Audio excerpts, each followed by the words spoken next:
Welcome to Home Dad Chat, brought to you by the National At-Home Dad Network. My name is Brock, My name is Danny. and we are here to talk about life as stay-at-home dads. So sit back, relax, and enjoy the show. No, I don't want much. I even love handmade crafts made of macaroni. Come on now, you should know me. Times I might eat too much. No worry about my weight. Got the dad bod rocking on me. Sketches on my feet. Cargo shorts look good on me. I'm a dad, that's what I do. Hey everybody, welcome back to the show. Hope you've had a great week. We have punched it, so we are gonna go with this and see what happens. I'm having a great week. Oh man. So all kinds of, I guess, interesting things. There's been lots of speaker announcements that I've seen coming out. So that's exciting. We're getting closer to Home DadCon. So what's been going on with you, man? You got last week, you're finally like kind of into the thick of summer. We were talking about that a little bit, and we talked about the No Dad Alone campaign. Mhm. Actually, you mentioned just a moment ago, you've got something that you're doing tomorrow night with some dads. Is that right? Yeah, getting together tomorrow afternoon. Just going over to one of the local breweries. Ooh. It's a really neat place, and I didn't want to go to a brewery, admittedly, because I don't drink beer. I'm like, we can go, but all right. And a big part of a brewery is obviously drinking beer, enjoying beer. But they have a huge game section in the back, and they have like bags, the little outdoor game, cornhole, as they call it. They have a setup for two different things of that. They have darts. They have about 30 board games and about probably 15 or so like the old stand-up arcade games. So there's a lot to do there, and there's a couple of other like yard type games that they have set up Do for they that I've have a never even huge heard of. do they have a huge stump that you slam No, nails into? no, no. I thought that was a Wisconsin I'm thing. sure that's out back. Yeah. Yeah. I think even especially at a brewery, they understand how inebriation can affect your abilities. And they thought it was just too dumb to try that in a publicly provided place. But, okay. but yeah, we're going to get together, and I'm going to wear my Milwaukee Dads Don't Babysit shirt. Heck yeah. It's a big conversation piece, especially around people who drink a lot. Yeah, like you're wearing right The now. one that I've got. Yeah. And it's great because it looks so good. That's one of I think probably my favorite shirts of the ones that we put out over the last, 8-10 years, whatever I've been going. So yeah, just gonna go hang out and play some games. I don't know what, but probably play some board games with some people, and sounds like fun. I guess find something to drink. I don't know. Usually they've got whiskey and stuff like that as well back there. So I don't think so. Not this place. Not this place. Okay. Yeah, from the description, but it's really funny because it's one of the descriptors is family friendly, family friendly, and I went, cool, because that's what I think breweries need to be. We need to move to a place where it's okay if your family's there, that it's not just you drinking with your friends, but you bring your partner, you bring maybe your kids. Your kids can go in the back and play games, as long as there's a designated area. Yeah. And as long as you're not there to get completely faced, Right. You're there to enjoy beer, not to get drunk. And I think that's a big distinction that I'm learning between what I would consider a bar and a brewery. Right. A brewery is more about the enjoyment of it and more about the entertainment that you can have surrounding it, whether it's events like you've talked about, you put on and such at yours. And I really like the idea of it. Sure. We're moving to a place where alcohol isn't something that you have to drink until you can't see. Mm-hmm. Yes. Yeah, definitely. I agree with that. I go back and forth on the whole kids being at the brewery thing. Only because at our establishment, it's a family restaurant. So, we get lots of families in there, but we don't really have anything for the kids. Like we have a kids menu and that kind of thing. So but we don't really have the space to put anything in that's like, hey, here's like an activity center for like your kids to come hang out. So what we run into a lot of times are parents who just forget that they even have kids sometimes, and then the kids take off and start running around the brewery and exploring, and it's a bit of a headache for staff. Danger. Yeah, like I've had to tell kids before, like, hey, go find mom and dad, get back with them, please, because I've almost run you over just walking around a corner. So there is that side to it, but I do like the fact, yes, that we've gotten to the point where it seems like it's a little more, I guess, like, what's the word I'm looking for? Status quo, I guess, to, be at a brewery with your family, with your kids, that kind of thing, and just enjoying a meal, enjoying some time hanging out. And I've seen people too where like they come in with board games, man. They like big old bags of board games, and they just have a good old time, like playing that for a couple hours, and I'm all for that. So, I mean, and some places do have cornhole and things like that. We, again, don't have the the room for that. Although I did see something really cool that this one brewery, I don't remember where it's at exactly, but they took the elements of putt-putt and the elements of disc golf and put together this like really fun not disc golf. I take that back. It's putt-putt and cornhole. And so what they did is better. Yeah, that's better. I know, I'm like, oh gosh, it doesn't sound right. Sorry, I got disc golf on the brain. So the idea is it's like a 9-hole course, and you've got cornhole boards set up in different kinds of ways with like obstacles in the way and things that you got to like throw through the middle of or throw over and stuff. And you don't need a whole lot of space for it, because you just got to be able to fit the boards in there. And I was joking with my boss. I was like, we should do this. This would be awesome. Like, we've got a patch of grass that's like perfect for being able to put something like that in. And he's just like, sure. he laughed at me.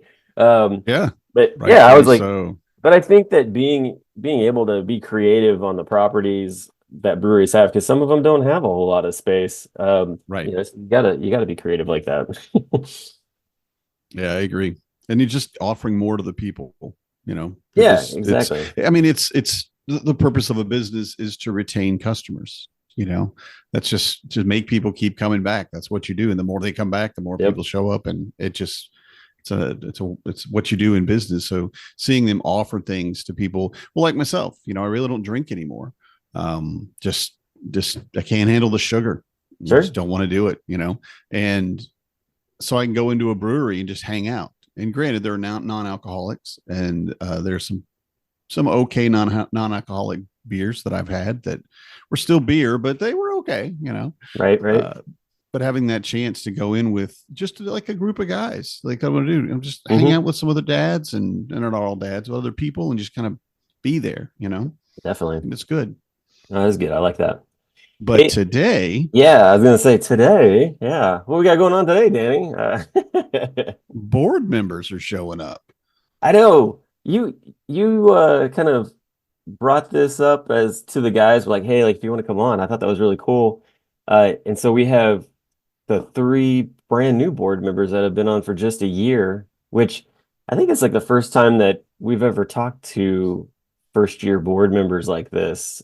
So I'm interested to hear what they have to say, because I can remember back to my first year on the board, and it was interesting. It's eye-opening. I will say that it is. It really is. Yeah, it's very reminiscent of pulling back the curtain and finding the wizard back there and realizing that like things aren't as you might have thought they were with how the organization functions, or like, oh, I wish this was able to do this, and then you get in and you find out like, oh, that's why it's not been going like right.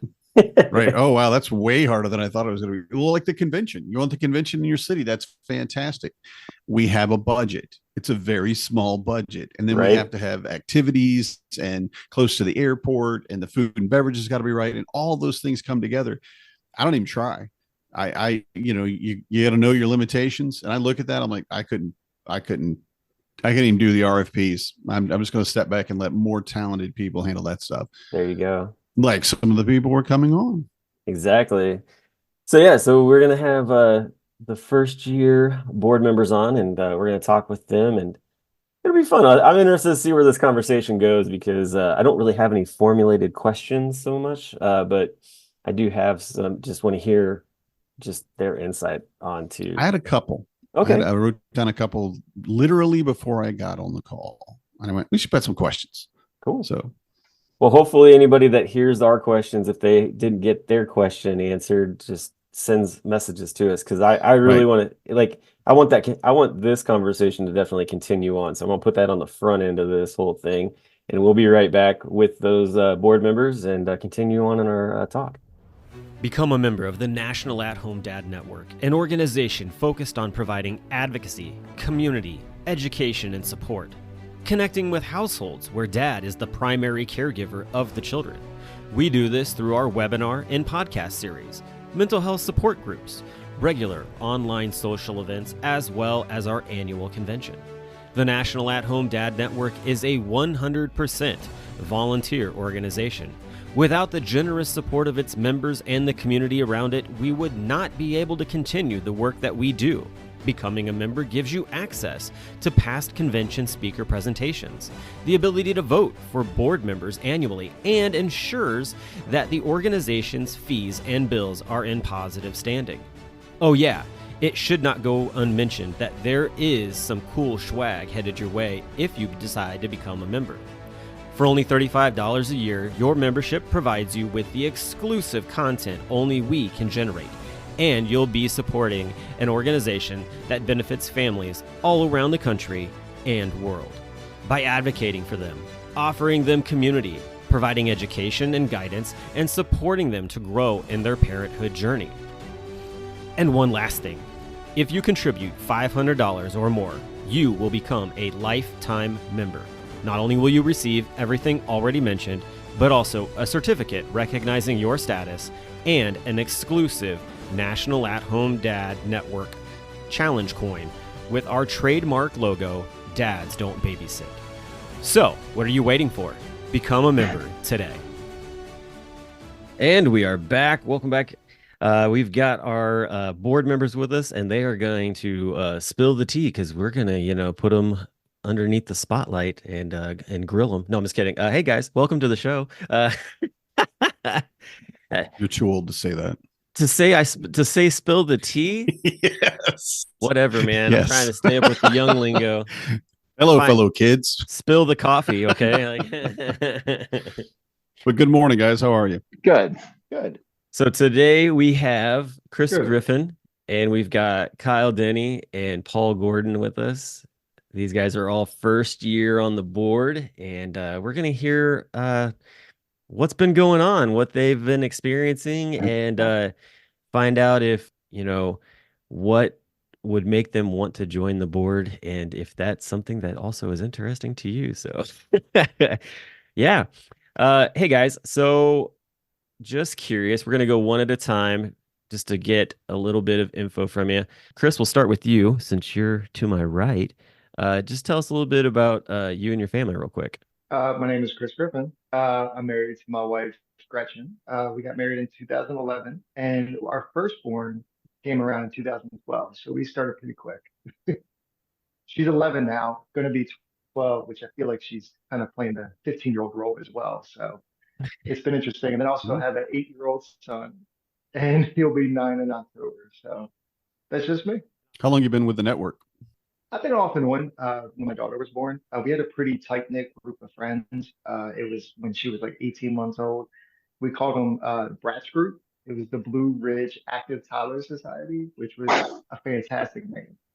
So until they went to grade school, everybody kind of was in a different part of the county. So we all kind of went to separate schools. So time was rough getting together, after school. Nobody wanted to do anything after school and work. So I've been with the network off and on since she's been born. I've been more active during COVID with book club. My dad dropped off a bag of books during COVID and said, "Here, read them." He's like, "They're fantastic." So I was reading them, and then I saw that book club had meetings every other week, And I was like, well, I'm reading 1984, so I like to talk about it because my wife doesn't like hearing me talk about books anymore. That's awesome, man. That's very cool. Yeah, books are always fun, and honestly, it's really. I got Kyle over here giving the big thumbs up about books, so um, sweet. So, Kyle, we'll go to you next since you were just mentioned. Tell us a little bit about you and your family and how you got connected with the organization. So my wife and I married in 2011, had kids, and our daughter was born in 2015 and son in 2018. So after she was born, it was about a year after she was born, I decided we chose for me to be at home. And so I became really active in Denver Dad's group and in fact took over leadership. And then I met Frank Kuiper, and Frank said, you should come to this convention. And, at first I was very like, we can't afford this. We just went down to one income. So my first year I was a scholarship recipient, got to my first convention. It was great. So yeah, I got really active on Facebook after that, been to every convention since, and just got more involved in the planning committee, the volunteer channel. And so just running for the board seemed like the next step. And you headed up the 5K last year, and you got that going on again this year, right? Yep. This year we run Saturday before the convention, so more dads can attend. That's nice. Awesome. That is awesome. Yeah, I've got to still get signed up for that, but that's my plan to run. I'm really bad at this. I am a huge procrastinator. I haven't even bought my ticket yet. Actually, I've got my hotel room, and that's about it. So we know. We all know. I know. We all know. Okay, buddy. We're waiting for you. I know. No, we don't. I'm a horrible example. Yeah, you leave the board and you're like, I'll get there when I get there. Let's show up the day of, here you go. No, that's not happening. Right. They're like, glad you got a hotel room. You ain't coming in. Right. You guys got any more tickets? I'm going to need a ticket. Yeah, I'll have Matt Strain or whoever. Is it Chris? Is that you doing the food? And be like, yeah, here's some crackers. The hotel has really good food options. Yeah. That's what I hear. Well, and so that voice is the voice of Paul Gordon, and seeing that Kyle was commenting on scholarships, he's also a part of the Beer Share, and been a lot going on there. Paul, tell us a little bit about you and your family and how you got connected with the org. So I'm married to my wife, Jennifer. We've been married since 2007. We had our first child in 2013. So that was nice, not rushing right into parenthood. And like some people do. Then I still worked and had a kid, he was in daycare, and then we had another one in 2017, and we had a whole bunch of moves and sold houses, bought houses. 2017 was wild, and I became a stay-at-home dad because my wife's work allowed it. So then I joined the Stay-at-Home Dad International Facebook group, and then like 2 years later, like 2019, I think, or maybe early 2018, somewhere in there, Brock just added me to the National At-Home Dad Network page. And I was like, what is this? And then, so that's how I got connected to figuring out that this even existed. Didn't really do much until COVID, and then realized there was these Zoom social hours all the time. Started jumping on those. Really got me through COVID. So that was nice. Decided to go to my first convention, 21 in Cincinnati. Was like, yeah, I met all these guys digitally, might as well meet them in person. And then at Cincinnati is when Joe and I pretty much like launched the Beer Share into what it is today, through just like, let's do this, and it's been fun, and I really enjoy the conventions. Like last year in Milwaukee, I was on the planning committee, and because I'm right here, and we really did an amazing number on the Beer Share last year. And this year we're trying to bring it back to its roots a little bit more, getting more local stuff from guys versus us trying to ship everything in. But we're definitely working to raise those scholarship funds again this year. I love how the Beer Share started out of a brown paper bag. Yep. It's like the best story ever. I draped a dollar bill over the corner of a bag and said, "Tip us." Right? Yeah. It's a completely Wisconsin thing right there. Yep. We were talking before y'all came on about breweries and what have you, and about just that experience of just enjoying beer together and not trying to get drunk. And we talk about that a lot. We've talked about the beer share probably 2 or 3 dozen times, just because y'all have done such amazing work for the organization, but also because when people think, well, a dad convention, what's that like? Yeah, there's beer, and there's a lot of beer, in fact, but you don't ever see people like downing an entire beer or anything like that. It's, oh wait, hang on, guys, I got 6 glasses here. You guys gather around. We're going to try this, and the dude names off the beer like football stats. I mean, he just has everything, ready to go. And then everybody gets a little taste of it. And I thought that was very impressive, because to me, I don't really like beer, and I didn't grow up around alcohol. There were alcoholics in my family, and I'm like, well, I'm not going to do that. But it's nothing like what I thought it would be. It's not a bar scene, right? And I want to say I really appreciate that y'all go through all of these efforts, not only to put it on, but to keep it civil and to keep it a little quieter than maybe it wants to get, and to keep it focused on the enjoyment of hanging out with other dads and trying new beers. Y'all do a great job of that. And I just wanted to compliment you, and of course, let your team know we really appreciate what y'all do. Yeah, thanks for saying that. I mean, we try to definitely make sure guys aren't getting drunk, because that's not the point. So, and coming from Wisconsin, we drink a lot of beer.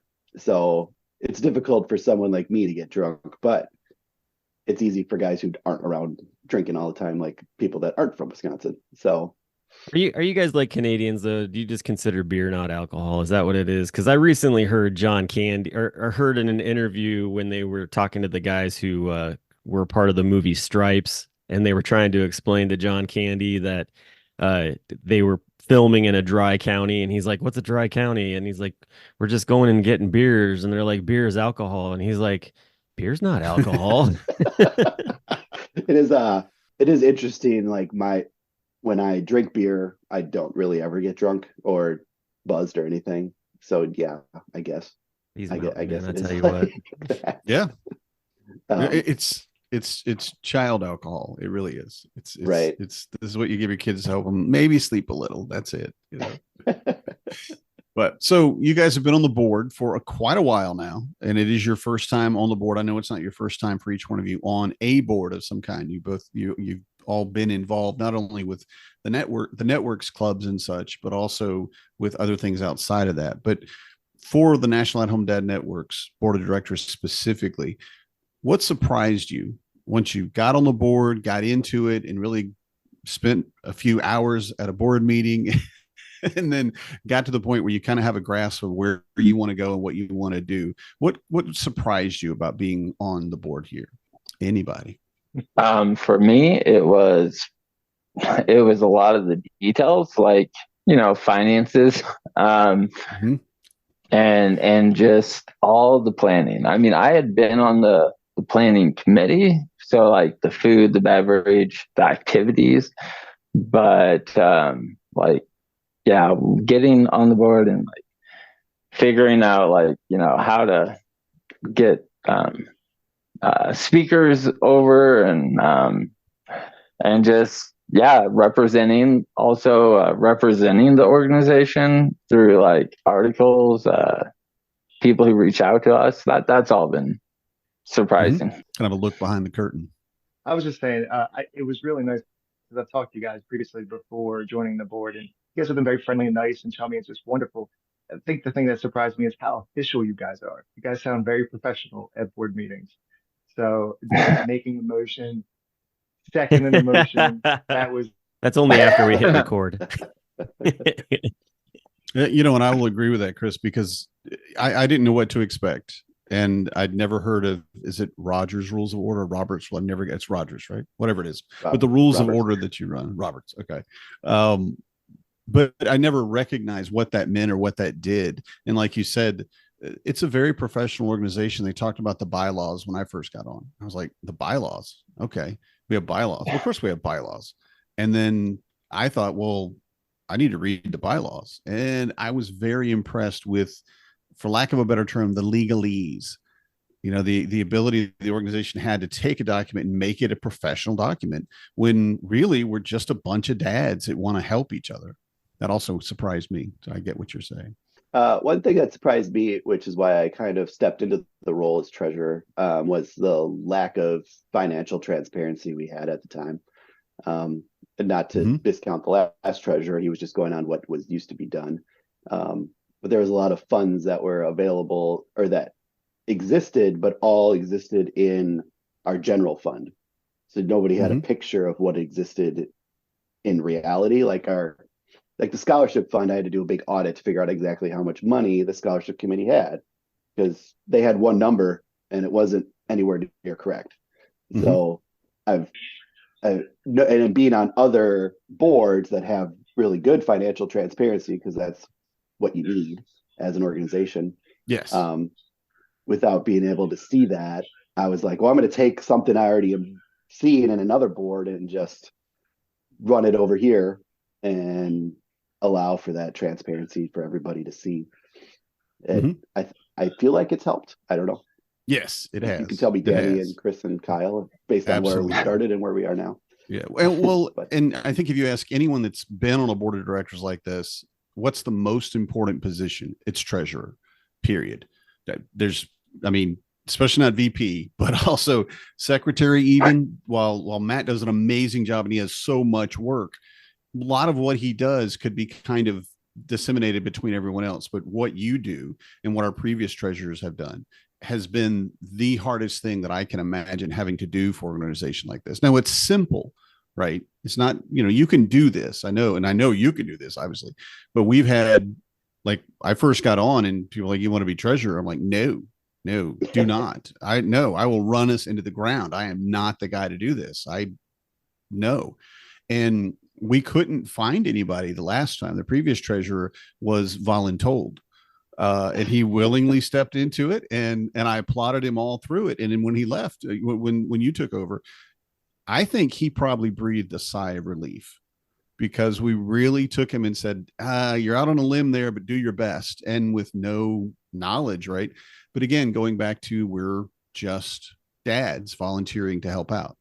So yes, you've done a great job, and I really appreciate what you've done. I'm curious. So when I joined the board all those years ago, the time that is involved in communication throughout the weeks and days and all that kind of stuff was very interesting, because I feel like that's something that back in the day wasn't really discussed a whole lot. And two, like, the organization, the board has gotten more organized in the fashion of having a good communication with Slack and everything, because we didn't have that prior. Like 6 years ago, we were trying to like figure that out, and we were using like Facebook Messenger, and it was just crazy trying to like keep everything. Like, there were just like multiple conversations going on, and it was nuts. It was like somebody came in there with a paintball gun and just started going to town, and you're like, who's who? So I'm kind of curious, like, what has your experience been like with the communication? Do you feel as if it was what you expected, or what is it been more than what you expected, or less than what you expected? And how has that affected like parenting and just life in general with you? Because I know that, like, it definitely all kind of pushes together. I've never used Slack before, but I love it because the general meeting we have every month can be kind of like abbreviated. Like, you can kind of cut it short, because you can work a lot of stuff during the month, just shooting ideas back and forth in whatever committee that you're looking at. I'm on a bunch of committees, so it's like I feel like constantly my phone's like ping, ping, ping, ping, ping, which is great because that means we're doing work and we're getting stuff done. But there are times where like my kid's having a little bit of a trouble like time with a meltdown, and then I hear like a bang, and I'm like, I'll get to that when I can get to that. But the communication has been awesome. Just operationally, I'm still learning Slack, so that's been the toughest part about it. But it's fairly simple once you dive into it and kind of get used to it. I was going to say that on the meeting note, Keith has really got it down to where we don't labor on about a ton of stuff, that we keep like to the schedule that Matt makes. And so that's really helped because Wednesday nights aren't swamped. And right. Yeah, and Slack just is the best tool. It's like Chris was kind of saying, you can do it at your convenience. I mean, you hear those pings, you want to respond to them right away, but you get to them when you can, and it's really helps organize. And I'm in a number of committees, and it's nice to bounce around and have it all organized. But yeah, it's a great tool. The time though has been a little more than I thought. Definitely. Yeah. Back when I only had to like plan the 5K and do a little of the convention stuff. I mean, it's definitely a lot more, but it's not overwhelming, but it's close at times. For me, I don't know if you guys know this, but you can turn your notifications off on Slack. Yes, you can. Just remember to go back and check them or set them for a time period. On my phone when someone direct messages me. Otherwise, I don't get any notifications. I just make sure I'm checking Slack every day, make sure I'm not missing anything. Otherwise, he has office time in his water closet. And then I'll take like a 20-minute time block or a half-hour time block per day to check Slack and respond to stuff. So I'm not like in it all the time. I don't know. I feel like that helps as far as like time-wise for I created the new treasure report, and it takes me now about a half hour to fill it out every month. So I'm not like killing myself on time. And I feel like I'm working about as much as I expected to now. At the beginning, I was barely doing anything and felt like I was useless. So like, when are you guys going to assign me something? So a big part of having new people, and the reason that we bring new people in regularly, we generally get 3 open slots every year, and we want 3 new people a lot of times. The big part of it is the improvements that new people make. People that come in and look at it, and things like Slack is a great example where someone came in and went, wait a minute, what are we doing? This is all discoordinated. We've got to find a spot where we can all talk and we can talk about the things. And okay, well, we need a channel for this committee. We need a channel for that committee. And the ability for people to look at that and come in and like you said, turn off the notifications, but to look at it and say, oh, well, I know what everybody's doing. I kind of have an idea of what our team is doing because we are a team in that way. So this is a question that I want you to feel free to answer in whatever way you want, even if it's, we need to get a new VP, I'm good with it. But the things that you'd want to improve on the board of directors specifically and on the organization. Well, I'm very happy with the VP, so they don't need to. Right out the gate. I don't really have anything I feel needs changed. Someone else can take over that question. Cool. Organization has been run really well since I've been really active part into it. So the only thing I could think of is that I didn't know the opportunities to help volunteer. I know Dale's a great volunteer coordinator. He's wonderful. It's just knowing where the need is for help and stepping into that role. That's the only thing I didn't really have any clear view on before joining the board. I know Kyle's done a 5K and Paul's done a peer share with everybody. I didn't have any kind of idea where to step in where it was needed. And I want to say, to address that point, having a volunteer coordinator is incredibly important. And we haven't really set Dale up for success per se. What we do with a volunteer coordinator is just hope that they'll figure it out. And I hate to say that, it's something that we're working on improving, but they'll just find people to volunteer. Wait, to do what? And we've really made some good strides, and I will not put any issue with Dale himself doing the job. It's been great having him, and I hope he keeps doing it sincerely. We just need to make sure that we're giving him the information. The board needs to step up and say, hey, we need someone to do this. We need someone to do that. Right. But I love that he's in that position because he's helped us so much working for, getting the dad panel going, which is something we'll be talking about more and more as we go. And those opportunities are huge because we are an all volunteer organization and we need people that are going to come in and, and fill those slots. So I'm glad you brought that up. I was gonna add that one change is just with all the extracurriculars that the organization has, like book club, Monday and Thursday, dad lounge, and yeah, just all the things that have go on, the mental health breakouts. I feel like you kind of have to be on Facebook a lot to catch all that stuff. And I feel like the organization, one improvement they've made recently is they've started graphics and they kind of have the schedule for the week. That's been really the best improvement. I feel more, it's helped more involvement. And I've seen in book club a lot more joins recently. So nice.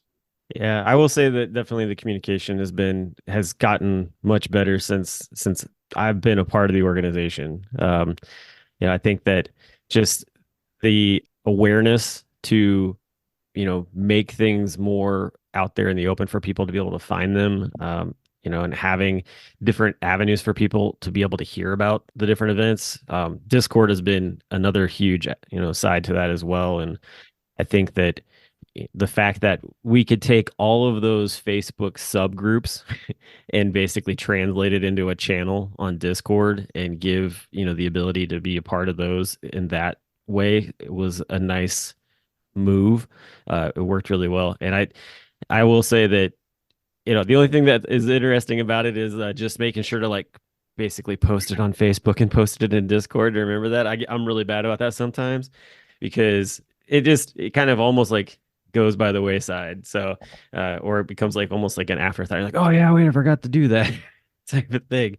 But there are just so many people that have kind of just almost stopped their Facebook usage and are just solely on Discord. Like, and that's the part that sometimes is hard to remember. Like, oh yeah, like I know so and so is on Facebook, but oh yeah, they do all their communicating in Discord. Paul, anything that you want to fix or improve before we move on?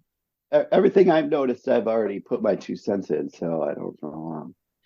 And I love that. I really do, because you did come in and you've got experience that I think a lot of us don't. And you came in and wait, why are we doing it this way? And I don't know. That's the way we do it. And you were like, especially with the treasury stuff. Well, why don't we do it this way? It's way smarter. Oh yeah, it is way smarter. So I certainly appreciate it. I got experience, so I've already pretty much put out everything I wanted to see. I know one thing we're going to do this year that you guys haven't done, or we haven't done in the past, is set a full year schedule. I've already brought that up. So we're going to set our full year schedule after the new guys come on in October.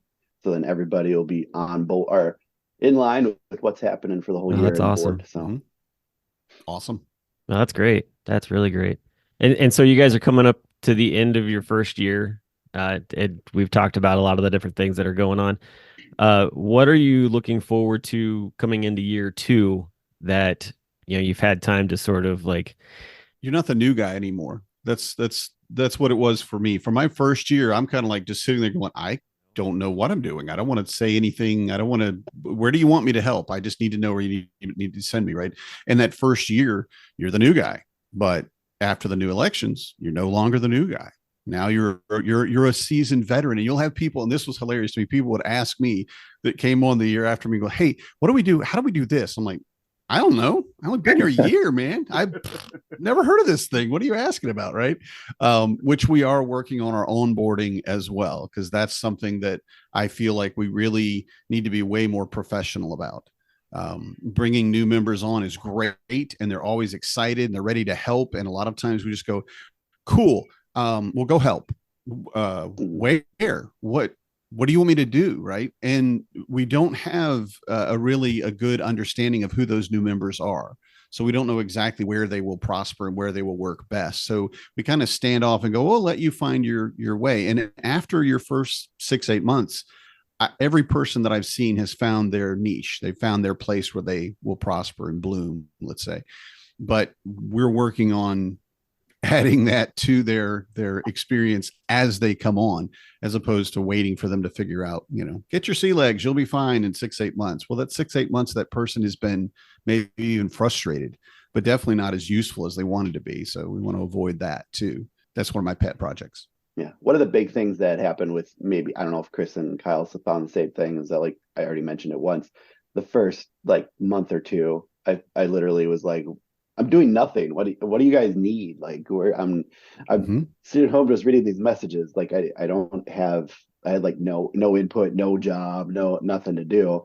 And it's like, give me something to do. So then that's when I went and was like, or and I was like, I'll be the under treasurer. I'll try to learn this job because I knew Grady was leaving.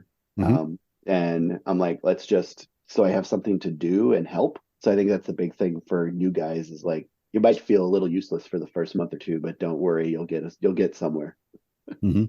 That's great advice, actually. That's golden because yeah, that's I think how most first year feel like about that. Like I know that's where I was for the longest time.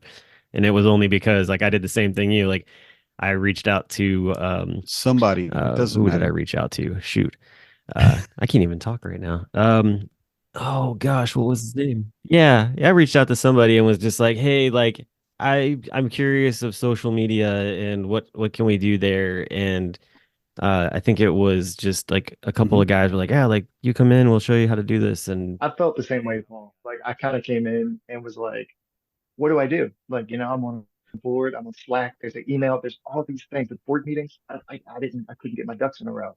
But being in the board on the board for the first year, I've been kind of working up a checklist for new board members to kind of have like a welcome email with this checklist of like things that you need to start. Just kind of keeping an eye on, looking for, and working on like just getting used to Slack or getting used to your email and how to sign in to certain places, kind of getting used to the workbook, the trapper keeper. All these things are very important. And I just want to create that list for guys to be like, hey, here's some stuff you can be doing, looking into whenever you have time. And what I love about you, Chris, and I say this for everybody, but specifically you, is you keep coming up with amazing ideas, which is fantastic. And then you're willing to do those. You're willing to take ownership of creating that idea because that is what a lot of a volunteer organization comes to is I have this great idea. Okay, make it happen. And I don't want to say that we're completely hands off with people, but the reality of it is if you want something done, you're going to have to kind of build your team and do it. You can find help. We have resources. We have people that are willing to do what needs to be done. But just as an example, well, have looked at certain projects and said, well, I want this to happen. And everybody agrees this should happen. And then it doesn't happen. And it comes back to like a month later, the next board meeting, I'm like, oh, well, then I'll just do that. I'll just make that happen. And that's a big part of being volunteers. But stepping out of that, I'm brand new. I don't know what the heck's going on into okay, well, I'm going to make some changes and I'm going to follow up on them. And you've done that in several ways. And I wanted to just tell you directly, and I appreciate that effort that you've made to come in and go, this is a great idea. Okay, I'm going to make it happen. And we appreciate that. I appreciate it. Thank you, Danny. That's huge, honestly, because, to be a person who's an idea person and just able to throw ideas out there, but then also to be able to go through, like follow through with it. That's a huge relief for folks in a volunteer type of setting because a lot of times people are always just like, oh, this is a great idea. That's a great idea. And you're like, okay, like, what do you want to do with it? And they might have like the first couple of steps or whatever.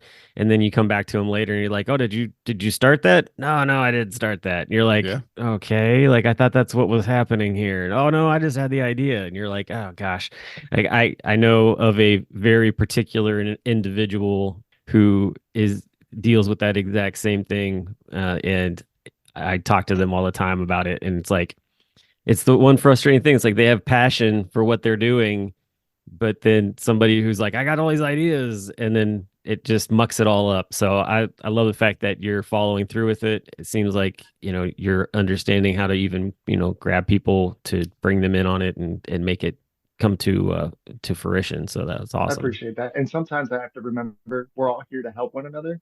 I kind of tend to like, if I have a task that you guys ask me to do, I'm like, all right, I'll take it on, I'll do it. And then things happen where like I just get lost with the kids or things with the house. Sometimes forget to ask for help. And I think that's important for people to know, like, we're all in this together. So, well, we're running close to time. I want to say before we go that I really think all three of you have improved the board. I want to make sure I say that today because we were great and we're just getting better. And I want each of you to understand how valuable you've been to the board for the last year. Thank you. Oh, I was just gonna add, I wish there was a checklist for me. I'm definitely a checklist guy, but Keith, when I worked with him on the planning committee last year, had told all of us, he's like, if you are passionate about something, just take that on. Take that on and, just send me details as you go, basically. Yeah. This might not have been exact words, but that's definitely really helped me. And so, like with my running or with book club, I took those passions and I found a way to put them into, my work. And it's been great. Yeah, that's my advice. Find your passion, all of it. Yep. That's what I was just going to ask was like, what piece of advice would you give to these board nominees who are looking to come on the board for, this year? I would say, don't worry about finding something you find weird and just saying it. Like if you see something that you've done better somewhere else, so it's weird to you, speak up.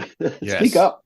Love it. Don't let it fester and be like, man, this is really weird. I don't know why you're doing this. This is goofy. Like, just let us know. Yeah, that's what I did. Just like, this is weird. We don't have visibility on whatever. And then feel free to take it on, or don't be afraid to take it on. Yeah, I think the whole idea of like, how like you're in like Discord or Facebook and you put up like a man, I wish we would do this thing or that thing, and someone's like, well, then you should run for the board. I'm already here. Now it's like, just say it. Like, we'll just work it out. Like that's that's really what happens. Like you don't have to worry about hearing that like run for the board. You're already on the board. So now that thing that you want to point it out. And as weird as it might be, hired to do this job. We're basically just like you, but we don't have that experience. No. We don't have that understanding. Like, oh, wow. Yeah. Slack. That makes so much sense. Let's stop doing DMs and Facebook Messenger and get an actual organized thing. And if you've been in business, you get that. You see those things. It's just a hugely different way. I've never been in business. I'm a manual laborer at best, and the things would I'm like, oh wow, yeah, this is great. We need this thing to do this thing. And there's a tool for it just waiting for us because people have been in business for decades and centuries and developed all these things that we can use as volunteers.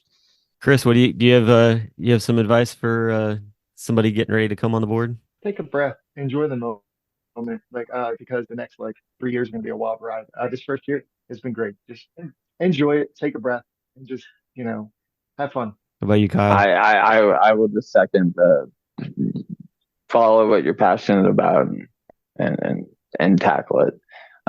Because if you don't just go for it, you end up not doing much. And I find out just do it, present it, and it'll get used. Awesome. Man, it's been a great conversation, guys. I really do appreciate the fact that you took the time to come on the show and share with us what's been going on this past year and just your experiences. Like I said, this is something that we haven't done before, so it's always kind of neat to be able to do something like that and kind of peek behind the curtain and give the listeners some new perspective into what goes on. So thank you for that. I look forward to seeing what takes place in year two. I think that the ball is really rolling well, and I'm excited for the future of the org, man. Thank you, guys. Yeah, thanks. Thank you, guys. Definitely. Well, hey, we'll be back next week. We're looking forward to sharing some more interviews and stories with folks. But until then, y'all have a great week, and we'll talk to you real soon. Good night, everybody. I'm a dad, that's what I do.